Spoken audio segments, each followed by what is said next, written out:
90th Birthday Tribute to Patricia Frances Black Stratton. In 2004, when I told Mom that we were going to spotlight her life at the Hughes family reunion because she was the oldest living descendant of Sam and Atanasia Santa Cruz Hughes, she groaned and said, "That's an awful title. I don't want to be known as the oldest anything." Well, Mom, it's 5 years later, and we are celebrating your 90th birthday. Your 4 children, 26 grandchildren, and 39 great-grandchildren are all grateful for every single one of those 90 years. The magic of your life is not so much about how many years you have lived, but more about the many lives you have enriched with your love, laughter, and wisdom, enthusiasm for life, strength of character, and depth of spirituality. We would like to pay tribute to you as our mother, grandmother, and friend, and let you see in small measure our love for you and our gratitude to our Heavenly Father for sending you to earth to prepare the way for all of the rest of us. We have been blessed by the choices you made in life that provided us with such a rich heritage. We should also take a moment to thank Janice Henling of the Winslow Historical Society for capturing some of your memories for us. Your children, Carol, Cliff, Margaret, and Chuck, also thank you, Mother, for the stories that we will be sharing today that you and Daddy told us around the dinner table and the many campfires at Benny Creek Forest Camp. Also, your second grandchild, Sean Openshaw, has been gathering family pictures to help us present this quick glance into your life. We hope it will be enough to catch a glimpse of the magic of Patricia Frances Black Stratton.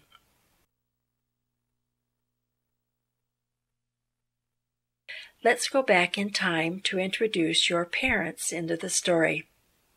Your mother, Margaret Treat Black, was the daughter of Margaret, Maggie, Hughes, who married Frank Shrewsbury Treat.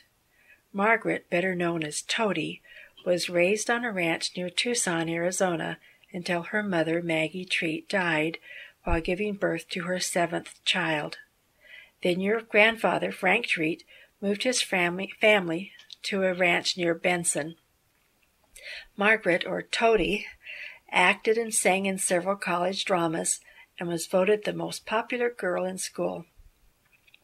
She loved beautiful clothes and jewelry and shopped at the store where bachelor Elmer Black repaired watches and made jewelry. He had been born in Portland, Oregon in 1885 and finished high school at night so he could help his widowed father at his store. Elmer then moved to Illinois near his grandfather and graduated from Bradley Horological School in Peoria. He was trained in optometry and watchmaking. On their way to Carlsbad, they got off the train in Winslow to see Elmer's friend, fellow jeweler George Shaw. He told Elmer he was losing his eyesight and his business was up for sale, so Elmer and Margaret made Winslow their home instead. Winslow was still in its infancy. In fact, Arizona Territory had only been a state for just 4 years when they purchased the store. Margaret Elizabeth, Betty, their first daughter, was born in Winslow. Toady had trouble giving birth to Betty, so when she was expecting their second child, she asked Elmer to let her go to San Francisco to a doctor there and to stay with her sister Mabel Treat Spooner. Now, the main character of our story finally has arrived. Patricia Frances Black was born on July 26, 1919, and as soon as Margaret and her 2 daughters could travel, they returned to Winslow. Betty and Patsy were raised by working parents. After school, they would walk to their parents' shops next door to the Central Drug. Elmer was a watchmaker and a jeweler, and Margaret was known for her lovely dresses and kind demeanor. The sisters would do their homework, then dust or help tidy their father's jewelry store and their mother's petite dress shop. Margaret traveled to San Francisco and Los Angeles to buy the latest fashions to sell in Winslow. She carried special hosiery, too, and hats. In fact, Margaret custom-made many hats for the local women. Betty learned to make them, too. I often remember you saying, Mother and Betty were so talented, but then, Mother, so were you. Margaret and Elmer Black were in business in Winslow for over 30 years, and then in Glendale, Arizona, for a total of almost 60 years. They moved to Glendale later because of Grandpa's health. The warm air and dry air was better for his lungs. Mom recalls her relationship with her only sister and parents as sometimes frustrating. Her older sister, Betty, was the pretty one. She would sit and read so quietly and keep her ruffled dresses neat and pressed. Her mother would often set her in the display window of the store as a living mannequin when she was a baby. My mother, on the other hand, was a tomboy. While Betty was quietly reading, my mother was turning cartwheels on the sidewalk in front of the store, or running up and down the stairs of the shops next door. After school, they would go to the store to do their homework, and then Grandma would give them money to buy groceries to fix for dinner. Mother earned her parents' respect by doing the lion's share in preparing the meals and doing the chores.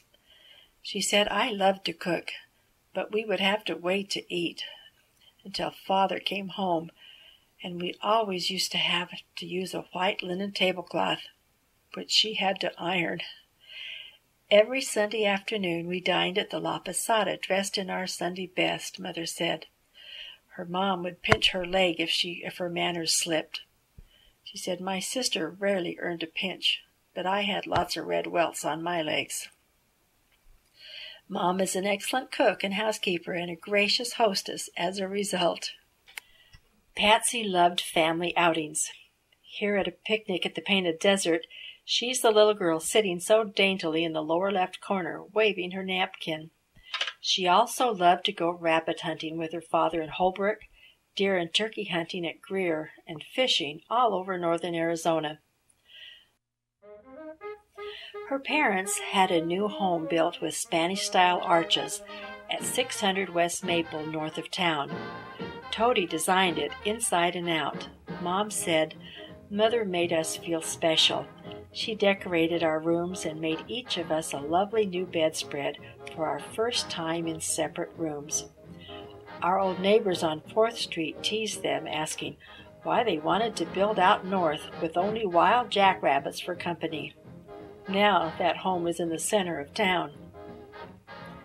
Pat was a very beautiful young woman, but she wanted to be a boy so badly that when she was about 10 years old, her mother told her that if she stood behind the bedroom door, crossed her fingers and closed her eyes real tight, and wished to be a boy, she might become one. She did it several times, but fortunately for us, it didn't work. One of Mom's earliest memories of growing up in Winslow is swimming at Clear Creek. She said we dove off the old wooden bridge. We either walked the 7 miles from town or hitched rides. My mother drove us out sometimes, and she brought homemade ice cream, too.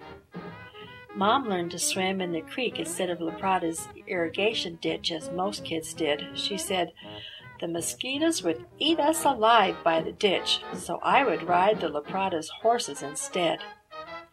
After serving on the city council for 6 years, when her father, E.H. Black, became mayor, he vowed he would have a pool built so the kids of Winslow would have a safer place to swim that would only cost each child 10 cents. Mom recalls the night my father and several city councilmen inspected the pool before it opened, I tagged along. They said, Patsy, you deserve to be the first to use the new pool. And they threw me in, clothes and all. Mom became an excellent swimmer. She won several medals in competitive swimming and diving competitions. She even broke her own records. While at the University of Arizona, She devoted much of her energy in performing with the synchronized swimming team and participated in many university and community athletic events. Patsy, or Mom, enjoyed a diversified youth. She and her sister Betty did exhibition tap dancing for the various clubs and also entertained the audience during the intermission at the Rialto Theater in Winslow while the movie reels were being changed. At age 17, she and her partner, Arthur Mahan, won a waltz contest and a heart-shaped box of chocolates. There were no organized sports for women at her high school, so when she heard about an all-state track meet being held in Flagstaff only an hour and a half east of Winslow, she talked her friend Lucille Brown into going with her. When they asked the high school principal to sponsor them, he and her parents thought it would be a good idea, so off on the train they went to compete, never having even seen a track meet before. For years they would giggle when they saw each other as they recalled the events of that Saturday.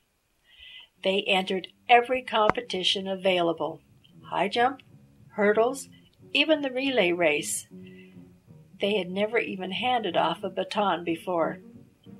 They actually won some first-place ribbons, and to their amazement, they came in third place overall in the entire state.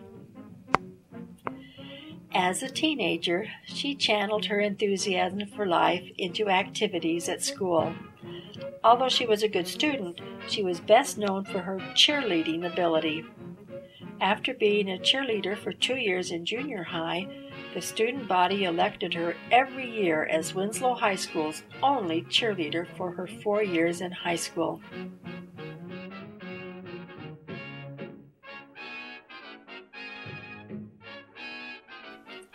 Our mother loved to learn and had an adventuresome spirit. The summer after high school, Mom became a pilot. When her father was the mayor of Winslow, he invited Charles Lindbergh to come to town to help draw up the plans for the proposed TWA airport. Lindbergh gave Grandpa Black a ride in his plane. He was thrilled to see his little town from a bird's-eye view. It made a big impression on Mom, too. She and Jim Curtis, who later became our high school principal, went to Flagstaff to learn how to fly. Her class started with 24 students. 9 passed the written test, but only 4 received their pilot's licenses. She was the only female. In fact, there was only a handful of female pilots in the entire United States at the time. For a time, she went to Los Angeles City College, while her older sister Betty attended UCLA on scholarship. Pat was a starter on the hockey team and was evidently an accomplished surfer. She made Chuck's and Jana's jaws drop one day when talking about having fun in the ocean. Mom leaned over to them and confidently said, "And there is nothing like the rush of exiting a 6-foot curl." After California, they then moved to Tucson and went to the university. It was tradition for the upperclassmen to embarrass the new freshmen during a student assembly. Mom tells the story. "When I went to the University of Arizona, I was handed a slip of paper for my freshman initiation stunt that said, 'To lead the students in a cheer.' They thought that would embarrass me, but I was relieved." Later that evening, a car pulled up to my dorm, and several people got out and asked me to be the university cheerleader, because I had done so well at my initiation. She sighed and said, "I had to say no because I was busy with classes, swimming meets, and the synchronized swim team." In 1940, while away at the University of Arizona in Tucson, Mom was so confused about love and her ability to find true love that she wrote a letter to her mother asking for advice. You see, 2 different young men had proposed, and she had turned them both down. She was questioning her ability to find a love that would last forever. This is the letter she wrote to her mom. Her mother, Margaret Black, worried over how to respond. It's addressed to Dearest Peter, which was a pet name she called Mom. Grandma expressed her concern over how ill-suited Arthur was for her. She advised Mom, "Now you are a woman, you must start looking into people and try to find character. We are all grateful, Mom, that you listened to that inner voice and held off for someone better suited to be our father."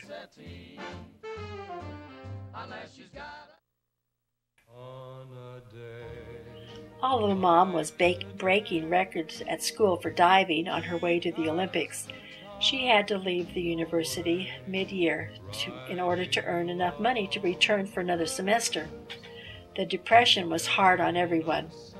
Her father still repaired watches because the railroaders who had jobs had to be in sync with the Santa Fe Railroad time. Few bought other jewelry or fancy dresses. The summer Mom met our dad, the handsome Clifford Stratton. She worked 3 jobs. In the morning, she managed the breakfast and lunch counter at the local drugstore. During the day, she managed the catalog department at Sears and was the cashier at the movie theater at night. Our dad was a Utah farm boy who had attended college on academic and football scholarships. He had been teaching in Round Valley High School for 3 years when the school board in Winslow heard about the excellent teacher and football coach in Springerville. Our dad was hired by Winslow High School to head up the commerce or business department and to help with a particularly unruly class of students. They offered him an increase in salary. He was now going to make $1,700 that year. Patsy and Cliff didn't meet until his 3rd year coaching in Winslow.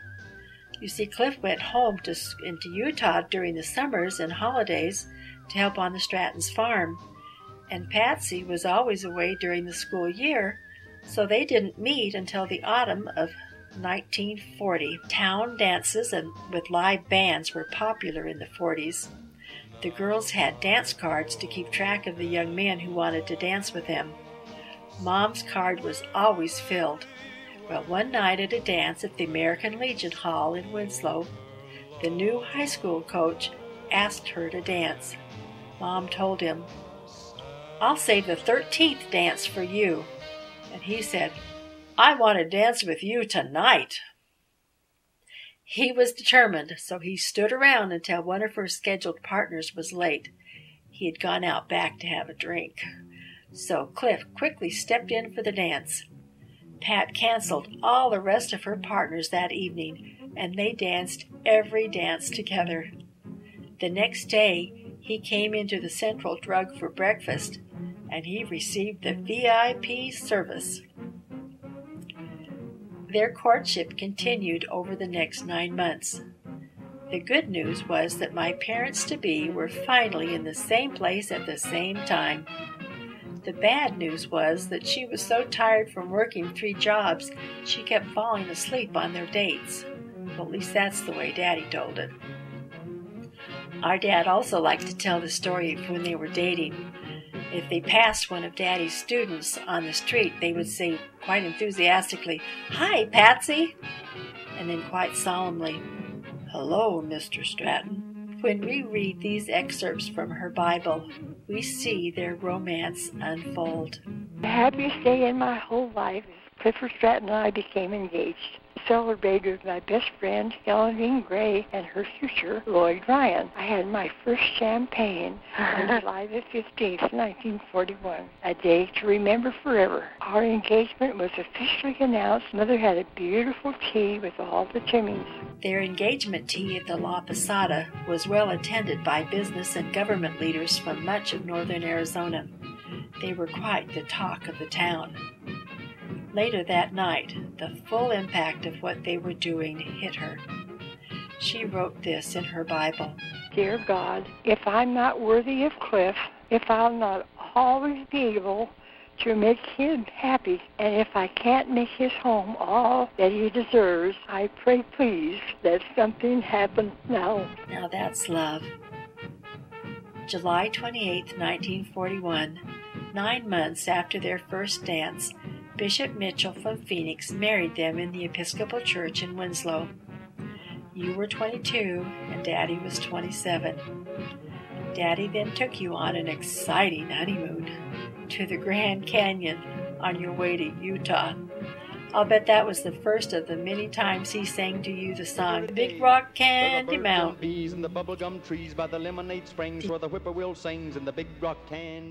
you spend most of the 10 days getting acquainted with all of those mini Strattons, all those brothers? I wonder what they thought when they saw you in person. I remember Daddy told them over the phone he was marrying a little black girl.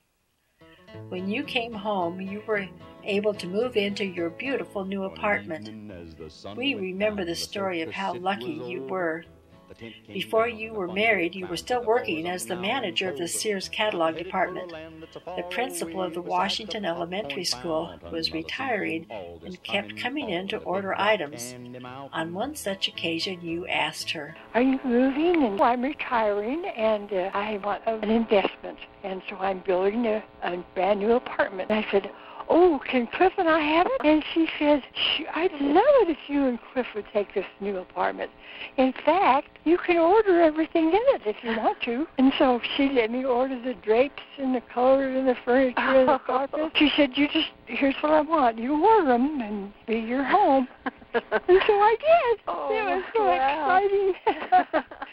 That was an amazing bit of good luck. But the thing that really amazes me, Mom, is the efficiency with which you and Grandma Black were able to organize a beautiful engagement tea in just 9 days, and then 13 days after that put on a wedding. She didn't want you to let this one get away. She felt you had found someone worthy of the beautiful bloom of womanhood you had become. Your sister Betty had also worked summers, but while you had come home and met Daddy, she continued that fall of 1940 at the University of Arizona. There she met Army Air Corpsman Warren Parks while he was stationed at Marana Air Force Base, and they were married in January of 1942. It proved to be lucky to have an airman in the family. In 1947, Grandpa Black caught pneumonia. Only the military had access to this new wonder drug called penicillin. Well, Warren flew the penicillin up to Winslow, and the doctor had said it saved Grandpa's life. On the night Cliff proposed to Pat at their home there on the corner of Maple and Campbell, they agreed that if they were ever blessed with children, they would have 2 major priorities for their family. Their children would receive, first, all of the education they wanted, and second, all of the spiritual guidance they sought. Just a little over 4 months after your wedding, Pearl Harbor was bombed on December 7, 1941, and our country was pulled into World War II. You and Daddy drove to Phoenix so he could enlist. The official said, "You're needed more on the railroad for the war effort. I won't take you. Besides that, you have flat feet and you're bow-legged." Mom was proud of Daddy for wanting to serve his country, but she was relieved that he would be doing it here at home. I'm glad Daddy had worked summers for the Santa Fe Railroad and eventually had left teaching to work as a trainman full-time for better pay. He continued to work for the Santa Fe for 41 years as a brakeman and a conductor. He also became a rules examiner, teaching classes and giving rules exams to Santa Fe employees qualifying for promotions. Oh, I can still picture how handsome he was in his conductor's uniform. The Santa Fe kept hiring more and more men as trains hauled more and more materials and soldiers. There weren't enough houses in Winslow, and many lived in hotels while more housing was built with government funds. You told us that I was having our first child, Carol Ann, when Clifford learned our landlord had sold our rental. Cliff looked all over town. We were so discouraged. Then one day he heard the railroader say he was being transferred and his house at 314 North Campbell was for sale. 6 other families wanted it, but it became ours, and I'm still living in it. You said the hardest thing to adjust to when you met Daddy was his teasing. When you had prepared a special meal, you asked him how he liked it, and he said, "Well, if I saw it in the street, I'd step over it." And then one morning, when you were fed up with him, you called him the only bad thing you could think of. You said, You old toast burner, you." He loved to tell that story. Oh, and when you woke up one morning stiff and sore from turning cartwheels with us girls the night before, he kept singing, "The old gray mare, she ain't what she used to be." He taught me just how much he loved you one day when he heard me, I'm sorry to say, I said something mean to you. He didn't say a word to me, but he got down off the ladder with a lot of noise and speed. He got right up real close to my face and said with such intensity, "Don't ever talk to my sweetheart like that again." I learned my lesson. Boy, he sure loved you. Your family grew quickly with Carol Ann, then Clifford James, and Margaret Emma. Daddy often said, "We have eeny, meeny, miny, and no mo." But 9 years and 2 miscarriages later, you were happily surprised with the birth of Charles Elmer. Chuck was your caboose. As for your goal of providing spiritual guidance for your children, you set the example for us, Mother, when you were just a child. The story of your life wouldn't be complete without mentioning your personal search for faith. You said that all your life you had been searching for that missing part of yourself. She can't remember a time when she didn't have an overwhelming love for her Heavenly Father and a desire to know more about Him. She began to read the Bible as soon as she was able to read. She enjoyed the special feeling that would envelop her when she prayed. When she was 8 years old, she pleaded with her parents to allow her to go to church, any church. Her parents worked hard 6 days a week, so Sunday was their only day to catch up on domestic chores and rest. Although they believed in God and prayed, they didn't attend church very often. Grandpa Black was raised a German Brethren, like the Quakers, and Grandma was an Episcopalian. They didn't object to her going to church. They were just too busy and too tired to take her. So when she was 8, she started going to the church closest to their home. As she got older and could walk farther, she attended other churches until she was a member of every church in her little town of Winslow, Arizona. She was a friend to all and made everyone feel special. When she walked through town, everyone smiled and waved, "Hi, Patsy." Her search for a spiritual home continued even at college.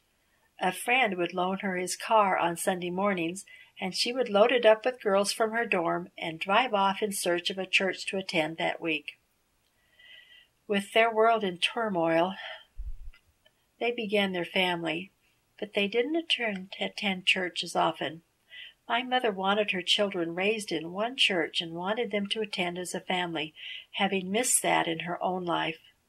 My mother's prayers were answered one sunny afternoon when Howard Church, an old basketball teammate and school chum of my dad's, came to visit with his wife. While they were talking in the living room, Sister Church told Mom of her love of Christ and His church and what it meant to their young family. Mom said a warm, sweet feeling rushed through her from head to toe. She decided then and there that she wanted that depth of faith for her children. She called the Mormon missionaries to ask for lessons and in time asked to be baptized. She said she was home at last. Through her loving example, our father began attending church again. With the encouragement of my older sister Carol, our parents sealed their wedding vows in the Arizona temple for their 18th anniversary. Mom, in time, all of your children were married in that same temple and have found all the spiritual guidance that they have sought. Clifford, James Clifford Jr., served his 2-year mission in England, and Chuck served in Spain. You and Daddy also achieved your second goal. All of your children earned advanced degrees from the U of A, ASU, NAU, UCLA, or BYU. During the 13 years it took to educate your children, Mom, you worked at Winslow Memorial Hospital, helping new mothers and their babies, and helping to pay for our education. Thanks again. All of your children were born and raised in Winslow. First we have Carol Ann. Hi, Mama. This is Carol Ann. It's been so much fun having someone to grow old with. We have so much in common that we can commiserate about and, of course, giggle and giggle about. I love you, my new best friend. Kisses. Bye. Carol Ann was born on August 7, 1943. She married her now ex-husband, Robert Openshaw, in 1966. Carol has taught 4th through 9th graders since 1964. She currently teaches computer skills to over 300 middle school children in Corvallis, Montana.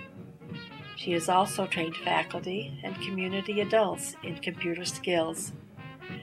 Carol has 7 children and 17 grandchildren. Next, let me introduce Clifford James. Hi, Mom. This is your son, Clifford James, and what a special privilege it is for me to be able to leave a little love note from my mama at the end of our family reunion discussion. I want you to know especially how much I appreciate the spiritual training that you gave me. Even before you joined the LDS Church, I remember how you taught us how to pray and the importance of prayer in our lives. And I remember how you used to help me identify when my prayers were answered as a very young man. And I remember when I had a newspaper route. I remember coming in and sitting down, putting my shoes on very early in the morning and seeing you praying by the bathtub and watching the expressions on your face when you didn't know I was watching. And I saw how sincere your petitions were to your loving Heavenly Father, your gratitude for your blessings.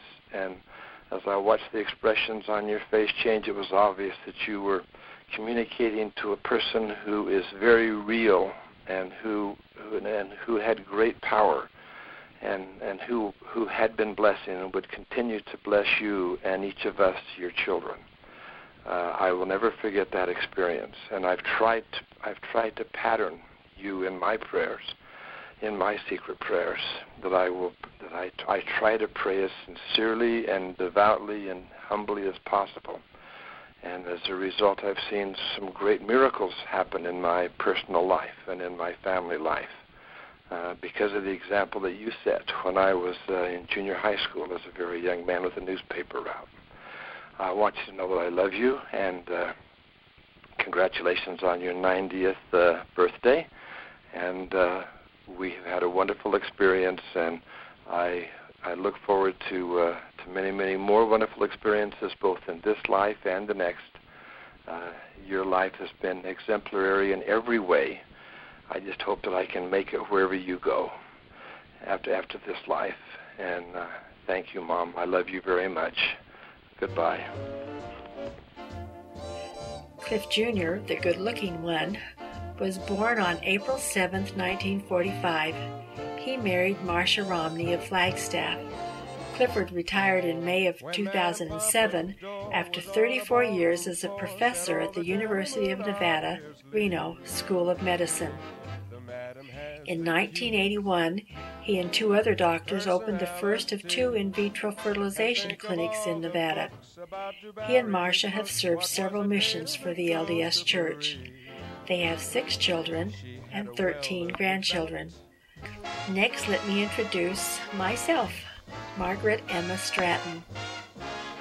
Happy birthday, Mother. It's Megs. My, what an amazing woman you are. I had heard bits and pieces of your life stories here and there, but putting them in the context of your lifetime has made me appreciate them and you and Daddy so much more. One of my favorite things about you is your incredible ability to show love and kindness to everyone who comes near you. Our friends always wanted to come and play at our house after school.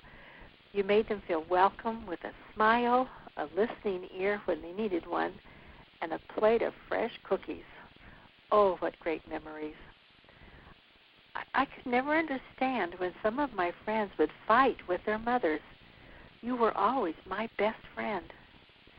Even now, the cheerful sound of your voice on the phone warms my heart.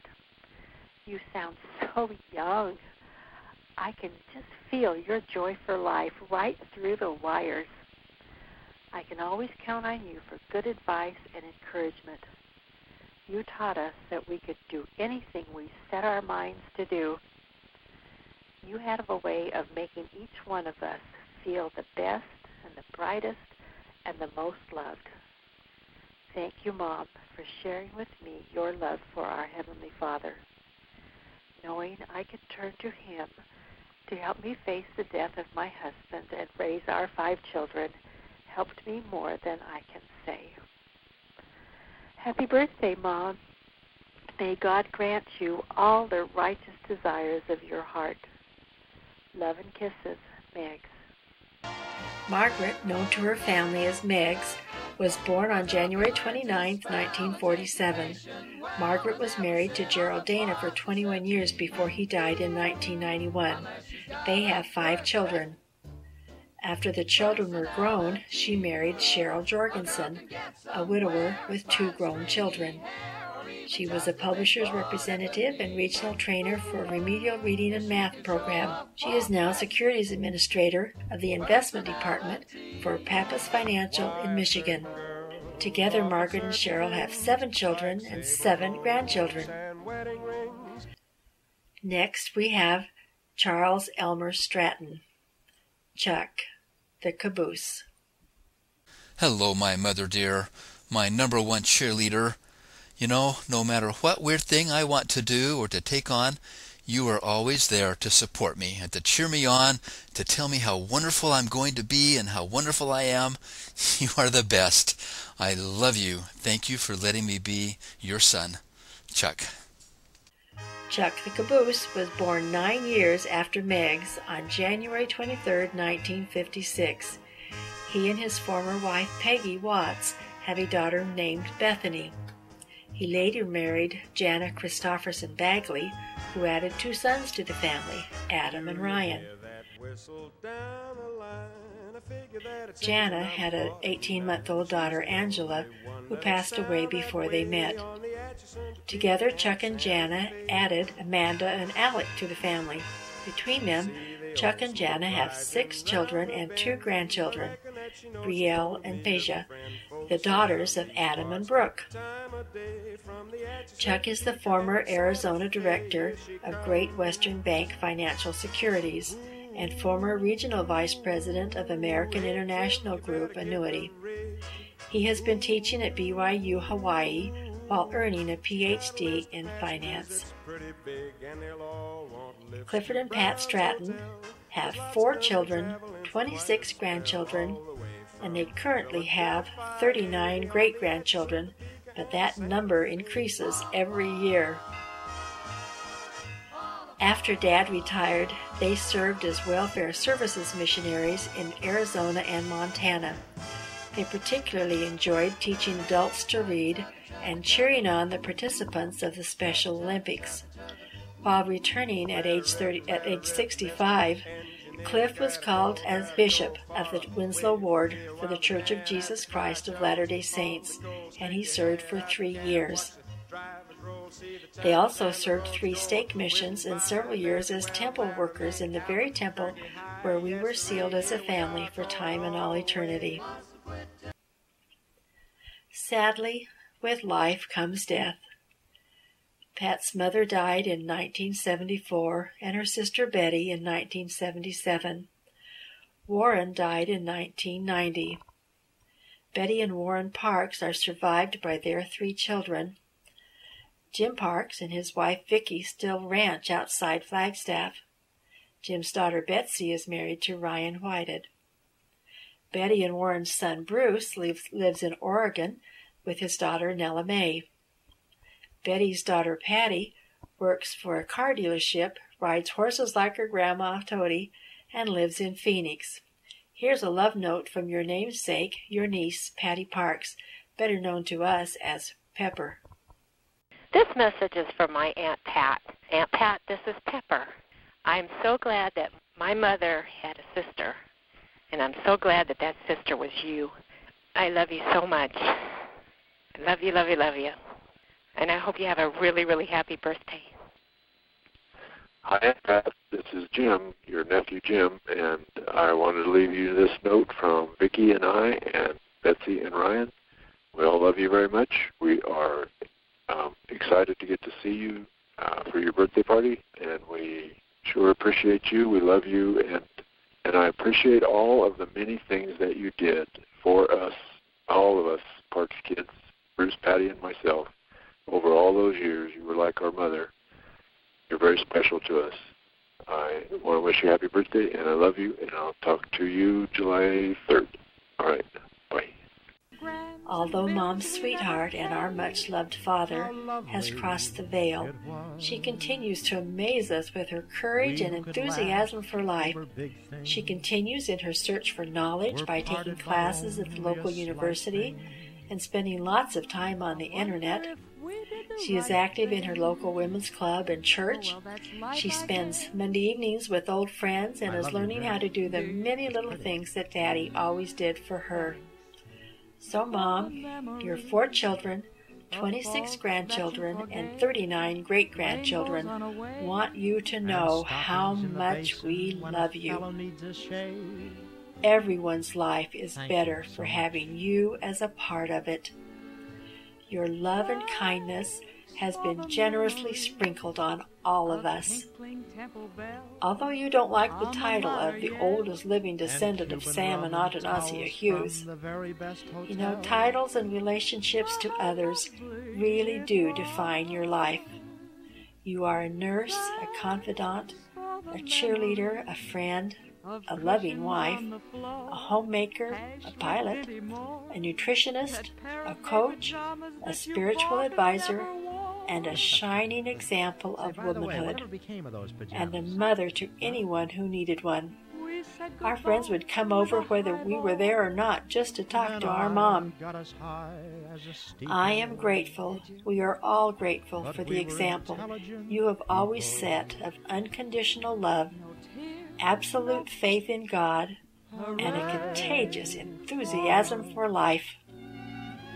This email I received from Mom shows you one final glimpse into the magic of Patricia Frances Black Stratton. Dear Megs, what a great writer you are. Thank you so much. Like the song says, thanks for the memories.